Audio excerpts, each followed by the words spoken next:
after graduate school, um, it was kind of inspired by going for a walk and coming home and being like, that was like a sacrament. Like, this feels like a sacrament. I started doing it every day, and so it just, I decided to like go ahead and develop that whole concept as a little book, and it's a very, very small, little, easy to read and follow book.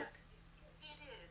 It's very easy to read, and that's what I really liked about it. I wasn't sitting there going, okay, I have to stop and look up this word because Right. I don't know what she's talking Yeah. about. So it's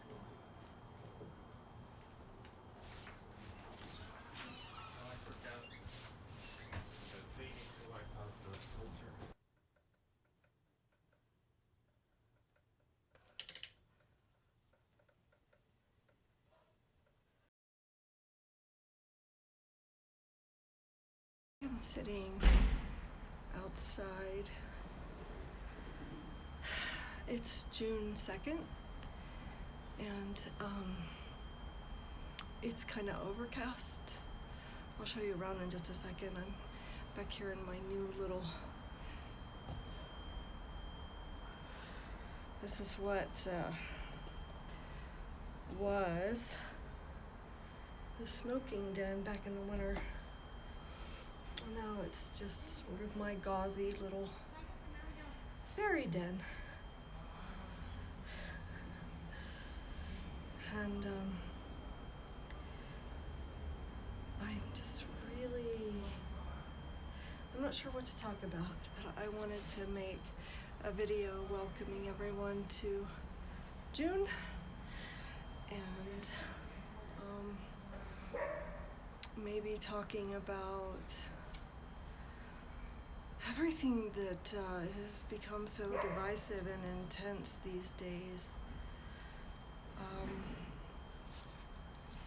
it's a scary time, and I have people very close to me who are being persecuted for speaking out against a genocide. And my cat's going crazy. I just want to say something about that. That is that people right now who have the courage to speak out against a terrorist state in the Middle East, and it's not Iran. It's a Zionist state. Really deserve nothing but your appreciation, because they see the truth, they see the big picture, they see the actual persecution of indigenous people, and they're speaking out in this environment. And make no mistake, the legislation that's happening now at an increasing speed against free speech, especially against Israel, began under the Biden administration as well. So it's a deep state problem. AIPAC owns our government, and the people speaking out against this genocide are to be lauded. So I would just like to ask any of you who really don't know that much about it to actually Google and study and maybe pick up a couple of books. I offered a book recommendation on Echo's channel when she interviewed me, and it's called The 100 Years War on Palestine, and it's by Dr. Rashid Khalidi, professor of political science and law, I believe, at several Ivy League universities. I think he may be at Columbia now, I'm not sure, but he is himself Palestinian, and is just an erudite scholar. And there are other books as well, other authors that I might recommend. Dr. Norman Finkelstein, Gideon Levy. He is the son of a former IDF general and was himself in the IDF and is now an Israeli scholar against Zionism and the occupation in Gaza and the West Bank. And I know a lot of you will say, oh, but Hamas. Hamas didn't really exist until the 1980s, and were a response to the occupation by settlers in Gaza. And in 2005, the settlers finally were, because of negotiations, removed by, I believe, Sharon from Gaza. A little noise. But just because the settlers were removed doesn't mean that the occupation ended. Checkpoints were set up, a wall was established, and an illegal embargo, illegal according to the United Nations and the Geneva Conventions, was established against the Palestinian people.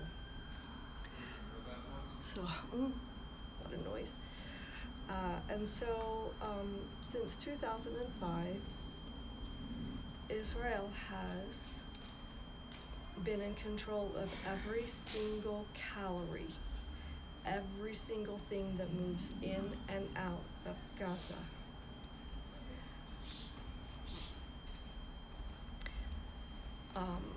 That's why the international community, Amnesty International, the UN, Geneva, well, all of it have called them an apartheid state and an illegal occupation. So the tunnels that are there that Israel likes to say were dug by Hamas were actually dug by Israel during the 1980s for the most part.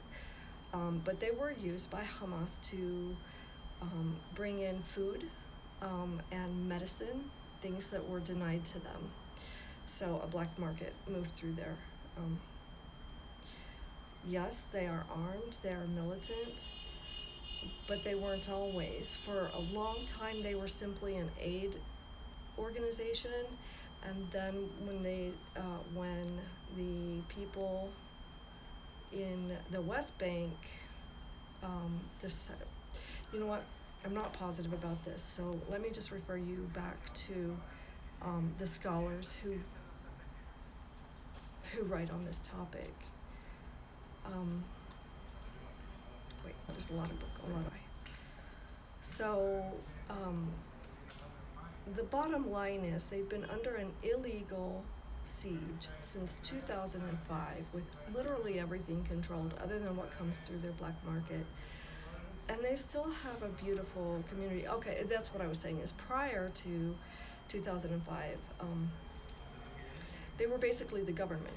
And they still are, like they are the government. So for instance, what Israel is doing is targeting anybody associated with Hamas, but Hamas literally are the government. It's as if they targeted our city of Denver mayor, our municipalities and the people that run the sewage system, the water system, which is another thing that Israel does, is they control the water.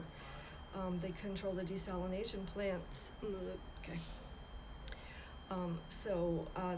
They control the electricity. So they torture. They have been torturing Palestinians since before 1947. But I welcome you to do your own research and come to your own conclusions about it. But I just wanted to put this out there that the people, some terrible things have happened recently, and I don't condone those things, those violent events. I don't think that that's the way to build solidarity with or compassion for Palestine. It just, that kind of violence just comes from people being broken. Their brains just can only take so much before they just break and lose it. But the things that have happened to, like, a handful of Israeli people have been happening to literally hundreds of thousands of Palestinians since 1947, since before. So yeah, I free Palestine. I love all of you, and if you have different opinions, share. Um, yeah, because my on my father's side of the family, we're Ashkenazi Jew, but we're assimilated. We've been assimilated for generations, and my mother's Irish, so I'm not Jewish, really. Um, but I love a lot of bits of Jewish tradition and culture, but as any of you know that spend time with me here, I'm really opposed to any patriarchal religion.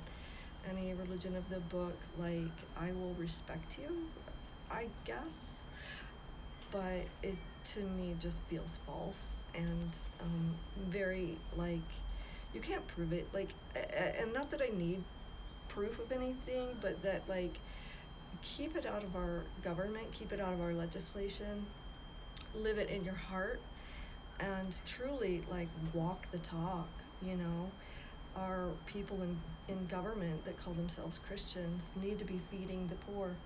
Right, Jasper? Right? He said him will bring some mousies and birdies.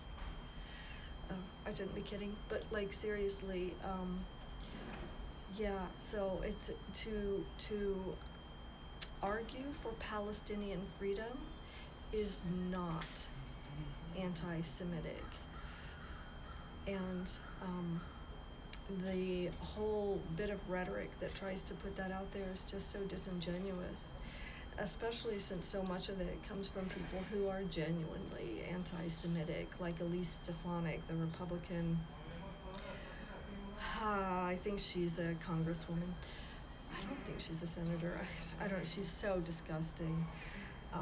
And you know, the thing is, like, there are Zionists in both parties, both major parties, fully support Israel and Zionism, with a handful of people that break from that because they actually know the history of the Levant and the Zionist movement in the region.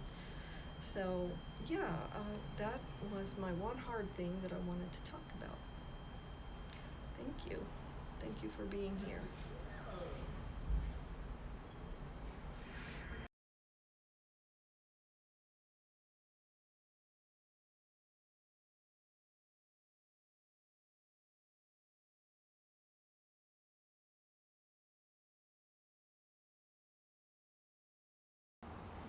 Who's the baby? He's the baby.